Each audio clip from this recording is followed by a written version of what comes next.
नमस्ते, मैं doctor Pradeep Sharma, ex professor AIIMS और अब मैं सेंटर फॉर साइट में director of the paediatric ophthalmology strabismus neuro services में कार्यरत हूँ।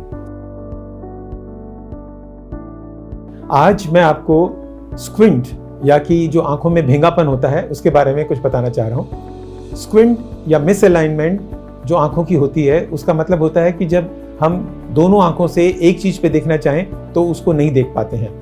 जब भी स्क्विंट होती है हॉरिजॉन्टल यानी इजोट्रोपिया और एक्सोट्रोपिया हो सकती है, यानी आंख का अंदर जाना या आंख का बाहर जाना, और कभी कभी वर्टिकल फॉर्म में हो सकती है जिसमें हम हाइपरट्रोपिया या हाइपोट्रोपिया बोलते हैं। एक तीसरा डायमेंशन जो होता है वो है आंखों का साइक्लो डिविएशन होना यानी टॉर्शनल स्क्विंट। जब भी स्क्विंट होते हैं इसके कारण से हमारी दोनों आंखों में जब ये दुविधा होगी तो उसमें डिप्लोपिया या डबल विजन हो जाएगी, और डबल विजन होने के कारण आदमी को परेशानी होती है।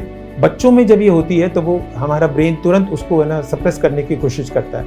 इस सप्रेशन के कारण एक आंख की नज़र धीरे धीरे कम होती जाती है, जिसे हम लेजी आई या एम्ब्लायोपिया भी बोलते हैं, जिसके कारण नज़र जो है वो कम होती जाएगी, और अगर हम उसका ध्यान समय पर ना दें तो वो दृष्टि हरदम के लिए बाधित हो जाती है। ज़्यादातर फॉर्म में ये कुछ इन्फेंटाइल यानी पहले 3-4 महीने के बाद शुरू होता है, और ये आंखों का अंदर घूमना या बाहर घूमना हो सकता है, जिसके कारण आंखों में तिरछापन दिखने लगता है। ओल्डर पीपल में जब उम्र ज़्यादा होती है या बच्चों में भी चोट लगने के कारण भी आंखों में तिरछापन आ सकता है, या कुछ बीमारियों के कारण जैसे कि डायबिटीज़ और हाइपरटेंशन में ओल्डर पीपल में ये तिरछापन आ सकता है। जब भी आंखों में तिरछापन होता है तो जैसे मैंने कहा इससे डबल विजन हो जाती है, तो उसको तुरंत सही करने के लिए या तो हम आंखों में करेक्शन के लिए उसको प्रिज्म देते हैं, या फिर कुछ समय बाद अगर हम जांच करके देखते हैं कि इसमें तुरंत कुछ करने वाली चीज़ नहीं है, जैसे कि ब्रेन में ट्यूमर हो या डायबिटीज़ हो जिसका हमें तुरंत इलाज करना है, तब हम कुछ समय रुक के आंखों को सीधा करने के लिए ऑपरेशन करते हैं।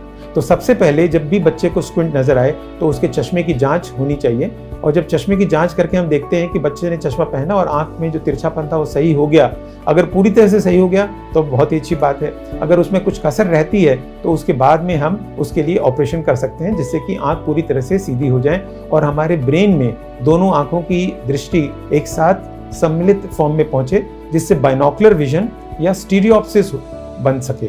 अब स्टीरियोप्सिस क्या होती है? स्टीरियोप्सिस होती है हमारी गहराई नापने की क्षमता। हम जब भी कोई चीज़ देखते हैं तो उसको हम गहराई में नाप सकते हैं, उसको देख सकते हैं। ये काम खास तौर से अगर ड्राइविंग करनी हो, पायलट बनना हो, या ऑपरेशन करते वक्त कोई भी प्रिसीजन काम करना हो तो हमें गहराई की बहुत ज़रूरत होती है।